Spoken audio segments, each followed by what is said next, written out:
శ్రీ దుర్గా మల్లేశ్వర స్వామివార్ల దేవస్థానం ఇంద్రకీలాద్రి విజయవాడ ఆంధ్రప్రదేశ్ ఆశ్వీయుజ శుద్ధ పాడ్యమి గురువారం శ్రీ బాలా త్రిపుర సుందరీదేవి శ్రీ దుర్గామల్లేశ్వర స్వామి వార్ల దేవస్థానంలో కనకదుర్గాంబగా ప్రసిద్ధి చెందినటువంటి దుర్గాదేవికి శరన్నవరాత్ర మహోత్సవములు జరుపుతూ మొదటి రోజున బాలా త్రిపుర సుందరీదేవిగా అమ్మవారికి అలంకరణ చేసి దుర్గాదేవిని బాలా స్వరూపంతో దర్శించుకోవటం అనేటువంటిది జరుగుతుంది. ఆ బాలా త్రిపుర సుందరీదేవి యొక్క విశిష్టత ఏమిటి అంటే, బాలాదేవి దేవతలను అనుగ్రహించడం కోసం ఆవిర్భవించింది.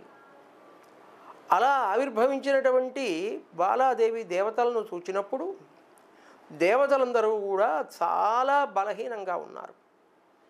రాక్షస బాధలకు గురైపోయి దేవతలు బాగా బలహీనులుగా ఉన్న సమయంలో ఆ అమ్మవారు తన యొక్క అనుగ్రహ వర్షాన్ని కురిపించి పూర్ణ అనుగ్రహంతో దేవతలందరినీ కూడా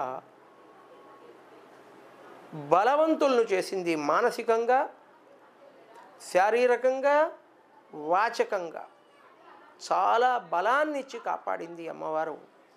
ఆ అమ్మవారు అరుణకాంతులతో ప్రకాశిస్తూ అనేక సూర్యుల కాంతులు, అనేక చంద్రుల కాంతులు కలిసినటువంటి మహాద్భుతమైనటువంటి కాంతులతో దశదిక్కులను కూడా కాంతివంతం చేస్తూ ఆ అమ్మవారు అలా ఆవిర్భవిస్తూనే దేవతలకు బలమిచ్చి దేవతలు తమ స్వకార్యాలను, తమ యజ్ఞాలను చాలా విశేషంగా కొనసాగించుకోవటానికి తగినటువంటి శక్తిని ప్రసాదించింది ఆ తల్లి. సర్వశక్తులు కలిగినటువంటి తల్లి బాలాదేవి. బాలాదేవిని చక్కగా మనం దర్శించినందువల్ల మరి విశిష్టమైనటువంటి బలం కలిగి మనోబలంతో మనుష్యుడు చాలా అద్భుతమైనటువంటి అభివృద్ధిని పొందుతాడు, సకల శుభాలను కూడా పొందుతాడు. శ్రీమాత్రే నమః.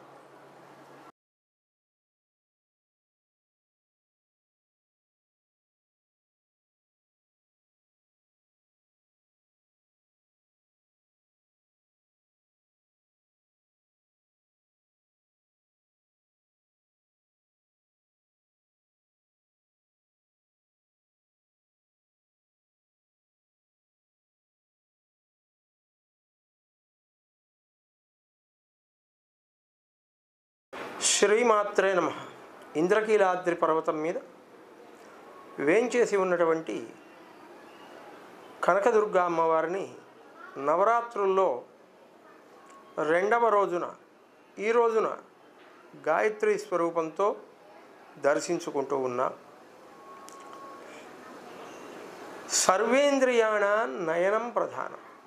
ఇంద్రియాలన్నింటిలో నేత్రము ప్రధానం కాగా సర్వేషు గాత్రేషు శిరః ప్రధానం అన్నారు.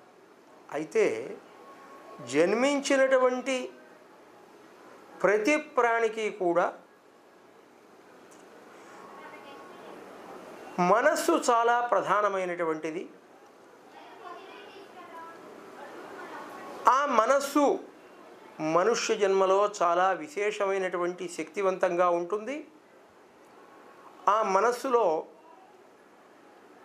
శాస్త్రంలో చెప్పబడినటువంటి 4 భాగాలు ఉన్నాయి.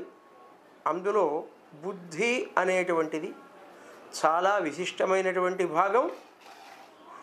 మనుష్యుడికి ఈ బుద్ధి అనేటువంటిది ఎప్పుడైతే సక్రమ స్థితిలో ప్రవర్తిస్తుందో మనుష్యుడు సర్వాభివృద్ధిని పొందుతాడు, తనకు తాను క్షేమం పొందుతాడు, ఎదుటివారి యొక్క క్షేమాన్ని కూడా పరిపూర్ణంగా సంరక్షించగలుగుతాడు. అటువంటి దివ్యమైనటువంటి బుద్ధి వృత్తులను సక్రమమైన స్థితిలో నడిపి కాపాడేటువంటి తల్లి గాయత్రీదేవి. సృష్టి ప్రారంభం నుంచి మహర్షులందరూ కూడా గాయత్రీ దేవత ఉపాసన చేశారు. వాళ్ళు మహాత్ములైనారు. ఈ లోకాన్నంతటినీ కూడా బ్రహ్మ సృష్టికి ప్రతి సృష్టి చేయగలిగినటువంటి అనంత శక్తులు గాయత్రీదేవి అనుగ్రహంతో మహర్షులకు లభించినాయి. అటువంటి దివ్యమైనటువంటి గాయత్రి స్వరూపంతో అమ్మవారిని మనం దర్శిస్తున్నాం. అమ్మవారు 5 వర్ణములు కలిగినటువంటి ముఖములతో ఉంటుంది. అంటే ఒక్కొక్క ముఖం ఒక్కొక్క వర్ణంతో ఉంటుంది. ముక్త, విద్రుమ, హేమ, నీల, ధవళ వర్ణములు. ముత్యపు వర్ణం, తెలుపులో సూక్ష్మమైనటువంటి ఎరుపు వర్ణం కలిసినటువంటి వర్ణం ముత్యపు వర్ణం. ముక్త, విద్రుమ ఎరుపు వర్ణం. అలాగే అంటే పగడపు వర్ణం, హేమం బంగారు వర్ణం, నీలవర్ణం, ధవళ వర్ణం పూర్తి తెలుపు. ఈ అమ్మవారు 5 ముఖాలతో ప్రకాశిస్తూ దశహస్తములు కలిగి ఉంటుంది. అమ్మవారి చేతిలో ఉన్నటువంటి ఆయుధ ఆభరణాలను కనుక మనం చూసినట్లయితే వరదం, అభయం, అంకుశం, కశం, కపాలం, గద, శంఖం, చక్రం, 2 తామర పుష్పములు. త్రిమూర్తుల యొక్క, త్రిశక్తుల యొక్క దివ్యమైనటువంటి ఆయుధాభరణములు ఏవైతే ఉన్నాయో ఆ ఆయుధాభరణములన్నీ కూడా గాయత్రీదేవి చేతుల్లో మనకు కనిపిస్తాయి.